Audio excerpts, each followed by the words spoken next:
Living on Kibbutz Alumim bordering the Gaza Strip, Ruth Marcus has lived through many years of code red alerts. The trained social worker has written a book to help children to cope with the threat of rocket and mortar attacks that she shared with IBA's R.A. O'Sullivan.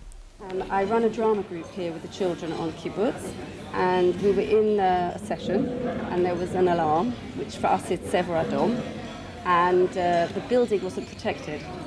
So I hugged the children together. We stood firm in a solid group. I got them all to shout as well because it's important to release the tension. And then I said we have to go home. This inspired Esther, who immigrated to Israel decades ago from London and settled on Kibbutz Alumim on the doorstep of the Gaza Strip, to write a children's book called Tseva Adom, or Color Red. All the colours of the rainbow meet together at an annual conference that they have. And each colour has to stand up and say what it's been doing for the year. Blues painted the sky, painted the seas, and each time they get a cheer from the other colours. And so it goes on until it gets to the turn of Colour Red. And then we see that Colour Red, Tseva Adom, is sitting in a corner and is very upset and doesn't want to talk even. And the other colours ask, what's the matter, what's the problem? And then he explains that it's been really difficult because he's got this terrible job and all the children are scared of him, and children don't even want to wear the colour red, which is true. This is what people told me. And they're scared and they're unhappy and they're upset, so colour red feels bad about it itself.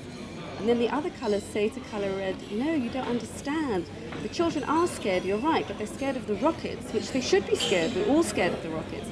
But you, when they hear your name, they know that they can run to safety. They have 15 seconds, and you're there to protect them. And not only that, you have other roles as well that you play, but at the end of the day, you're the children's best friend because you're helping them. And then, of course, Colour Red realizes the job that he's been given and he's very happy, and they decide that Colour Red is going to be Colour of the Year and win the award, and they raise him up, and all the colours dance together, and they're happy. But there's a lot of subliminal messages that come in, apart from being optimistic, as you can see, the optimistic pictures. It's understanding that we all have a job to do. We're here, this is our job, you're doing your job. The army, thank God, is doing their job, the politicians are doing their job. So in the same way, we all have a role to do, and children also know when they run to the safe house, safe room, that's their job to do. And families told me that, like, one of the children in the group, it's their job to pick up the book and to read the story, or somebody has to look after the dog, or someone has to close the door. The other thing, of course, is the idea of unity, of being together. We're all different colours, we're all coming together, Am Yisrael, to help each other. Esther, when you moved to Israel all those years ago, did you think it would be like this? Oh no, of course not. I was 19 years old, naive and happy, but not for a second am I sorry with the decision. If anything, it strengthens the decision. And I get freaked out more when I see the footage of what's going on in Europe with all the demonstrations. And I know they're strong as well, people there.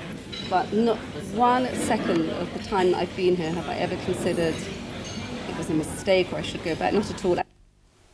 In other regional news,